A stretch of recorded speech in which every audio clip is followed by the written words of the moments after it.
Hi, my name's James Gerrish. I'm a portfolio manager here at Shaw & Partners and also the primary contributor to Market Matters. Today I'm going to chat with Peter O'Connor, who's our Shaw & Partners resource analyst. We're going to chat all things resources. It's been a pretty interesting period in the resources space over the last little while.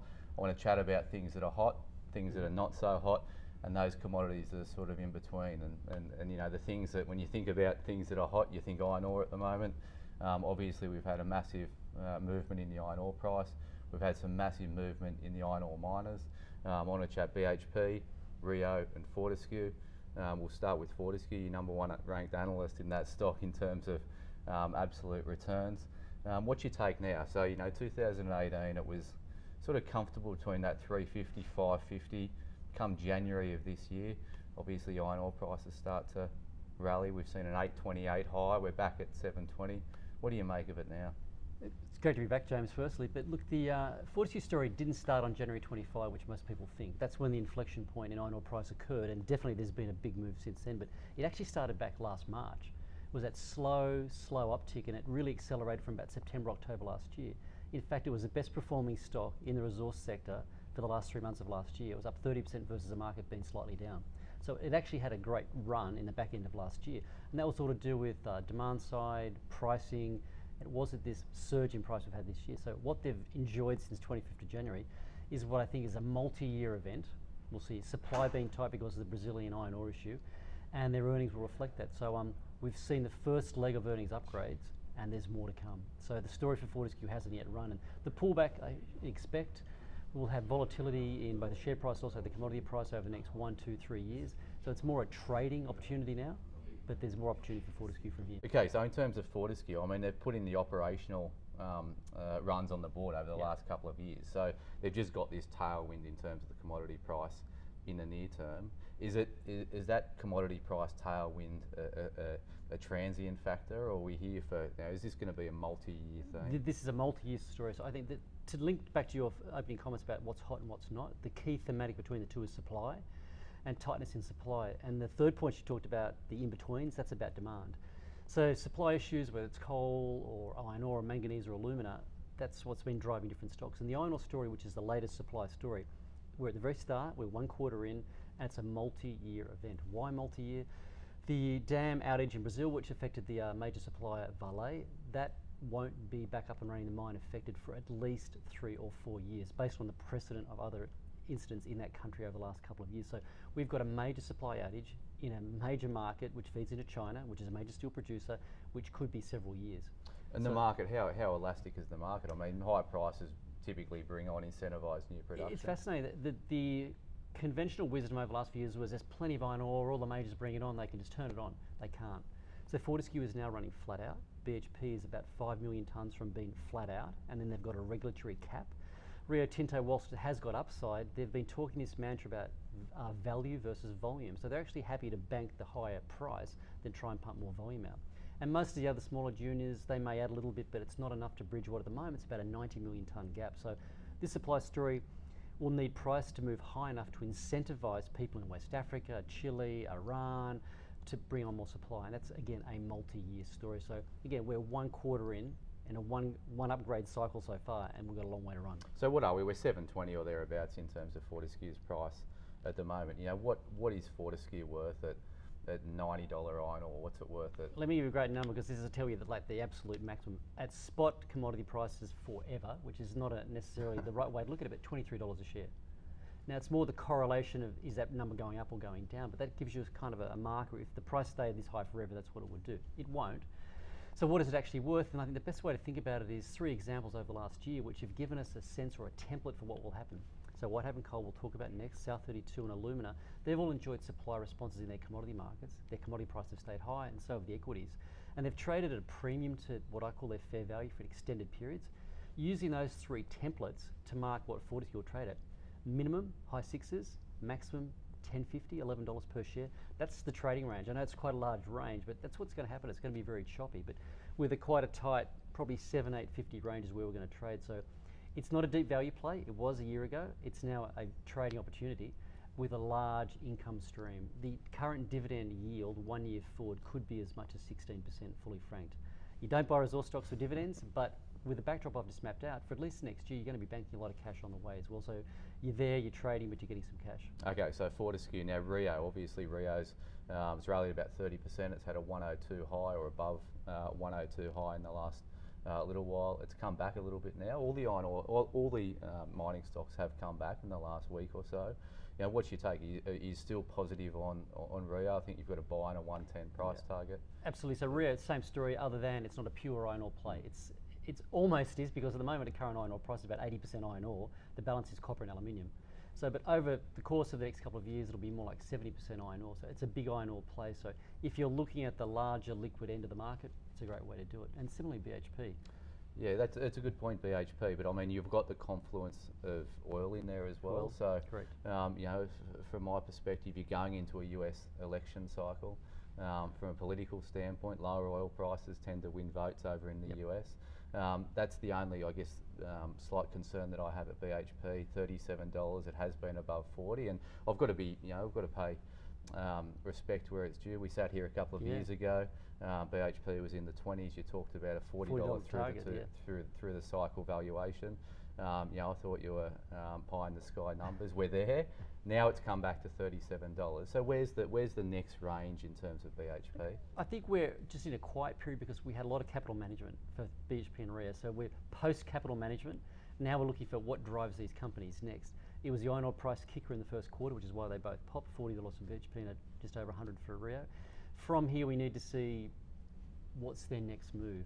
If it's just iron ore price, they'll both continue and they'll make highs, but there needs to be more to that story. So it could be growth, it could be an acquisition, it could be M&A, but there's more to it, but it's just not clear yet. So the iron ore story, I'd prefer to play it pure through Fortescue. But if I had to play it through a big company, I'd do it through Rio, just because it's the more pure. I'm getting that there's going to be a lot more volatility in the space. Yeah. Obviously, you know, commodity price tailwinds are a massive influence on what the underlying stocks do, or the stocks Again, do the themselves. template of what I've learnt from Whitehaven Coal and South 32 and Alumina over the last year is they move to higher levels. They're very volatile, but they overall trade for an extended period at much higher price than you would otherwise have thought. So when you first see them pop and you go, oh, it's time to take profits, be careful thinking through, take profits, but don't take it all off the table, because this is going to play out over an extended period of time. And if you walk away from the story now, you're going to be sitting there going, I should maybe stay it a bit longer. So that's been the Whitehaven thematic in the South 32 as well. Yeah, so it's a good segue. So those things that have not been hot in the last little while, so coal is obviously one of those commodities that have been under a little bit of pressure. That's put pressure on Whitehaven Coal and New Hope in the last month or so. It's been absolutely hit. What's your short-term, you know, feeling on coal at the moment? All too hard? I guess, again, supply. Commodity prices normalise over time because the price rises high enough to incentivise somebody to produce product, whatever it is, coal or alumina or iron ore. And when that happens, price comes back, and that's exactly what's happened in thermal coal. It was all about supply, cyclone-related, weather-related out of Australia and out of Central America, and that's starting to resolve. So demand's fine, but that supply kicker was really the big deal. And steam coal traded above $100 for nearly a year and a half. That's an extraordinarily high price compared to what most people would expect it to trade long term, about 65, 70. So it's heading back to that mid-60s, mid-70s level, and that headwind is going to create further impediments to its share price over time. So that's a really good lesson in terms of what we're seeing in iron ore at the moment. Correct. We've seen it in coal, but once those supply side issues do resolve themselves, and obviously and most recently in alumina, the same. That was a specific event again in Brazil, a tailings dam issue with a facility there. Took 3% of the global market out of action, and that facility coming back online soon has seen the commodity price fall nearly 40%, and the earnings therefore fall as well, and the share price come back as well. So lesson learnt, once the commodity price starts to backpedal, it's not a time to hold that stock anymore. And I think we should, if we're sitting here in 2 years' time, we need to be disciplined enough to say, iron ore, it's all over, we've got to step aside. All right, so you mentioned Alumina. You've got to sell on that stock. You've got a 230 price target. It's trading slightly below that level at the moment, but there's no rush to there. When does that look reasonable value? Are we talking a 1 in front of it, or are we talking? It's what I call my naughty corner, where it's low on a price to NPV and low in a 52-week trading range, and it's not quite there yet, and it needs to spend a bit of time there for people to start going, yeah, it really looks cheap. So it's cheap enough to look at it again, but I don't think timing necessarily needs to be done now. So I'm watching, looking in. I think in the next couple of months there may be an opportunity, but it needs to lose some of the stale longs out of that stock, and I don't think that's done yet. Yeah, agree. In terms of the things that are sort of lukewarm, as I described them, things that are sort of in the middle at the moment, we've got copper has been hit pretty hard in the last week or so. There's concerns around global growth creeping back, or the change of rhetoric from the US Federal Reserve slightly this week. So copper's come back a little bit. But if you look at the copper stocks, Oz Minerals traded from $8.50 up to $11 in the last 12 months. It's now back in the mid nines. It doesn't seem to have a commodity price tailwind story at the moment. It's performing well operationally, and Sandfire as well. It's sort of been in a holding pattern. What's your take on both of those stocks and copper generally? The key word we talked about previously was supply. This is now about demand. So every commodity stock reflects demand, which is driven by global growth, global industrial production, global PMIs. None more so than copper. Yeah, correct. And it's Dr. Copper or Dr. Royal. So it's really going to follow that economic cycle. So the stocks that you call the not so hot, the coppers, the nickels, they're the ones in that category need demand. And whilst demand is there, and I'd put to you that we've had a global synchronized cycle to 15 to 16 to 17. We had a down year last year, trade-driven, monetary policy change. This year's a bilateral trade story. Now we're in a bit of an aberration period. It is May. May is usually a seasonally weak month, but we had a fantastic start to the year. There was a risk-on event from late December through to late February. That drove 22% return in my sector. That's another bull market, the 6th in 3 years. We needed to give back a little bit, and we're consolidating now ahead of further positive economic data. The most recent prints on the economic data are the US and China, a bit softer, but cyclically that data bottomed late last year, early this year, whether it's PMIs, IPs or growth. So we are going higher. We're just having a pause and consolidating for the time being. So the tailwind that copper stocks and nickel stocks needs, I think it's more a July story. So we're in a bit of a holding pattern. It's a very quiet period there. We're post-conferences, post-quarterly production, post-AGM season. Unless there's a specific dynamic, we're lacking news flow. So I'd put those in your watch list. If they come back far enough, I'd be happy to buy them. And I do like the story beyond the current couple of months, but I'm not rushing out to buy them just yet. I think we need just that, not confirmation of the data, I'm confident it will come through, but just to see the data coming through. And that brings us to gold. Obviously, gold's been a little bit soft, not materially so. The gold price is obviously very hard to gauge what that does. We've had a raft of quarterlies out from gold producers. Here in Australia, we saw Saracen's in the office last week. Newcrest's quarterly update, a little bit soft, but operationally they're kicking goals. What's your couple of good picks in the gold space? There's been fascinating rotation. So the picks are based on rotation, looking at the laggards, and the laggards have been Newcrest, which is why it's looking actually pretty good compared to its peers. And the outperformers were Northern Star, Evolution, St Barbara, and they've not had difficult periods, but they're just giving back some of their gains of the last year. So if I was looking at gold, I'd buy the underperformers the last 3, 6, 9 months, which is again Saracen, Resolute, and Newcrest would probably stand out. And I'm watching Northern Star and Evolution given their pullback in the last month, but I think we've got time on our side for those as well. But gold buying by China, Russia, and other emerging markets is positive. The gold backdrop is very favourable in Australia, given the Aussie dollar's now back overnight 69 cents. So we're getting an all-time high Aussie dollar gold price.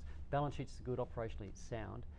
I just think we'll have a period of, again, consolidation of those outperformers by the underperformers, and it's almost like that rotation trade in gold. So Saracen looked really good. The presentation we had the other day from the company, they're in a great space, and they've got potentially some really good bottom-up news coming through over the next couple of quarters.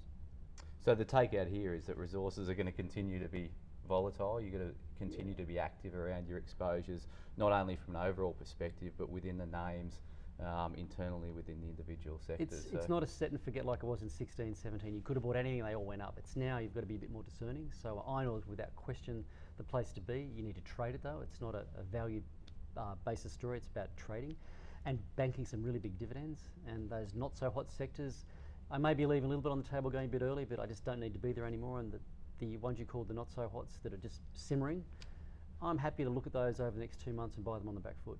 All right, with thanks. a view to the second half. Peter O'Connor, thanks for joining me, and we'll do another update again shortly. Thanks, James. Bye Great to be back.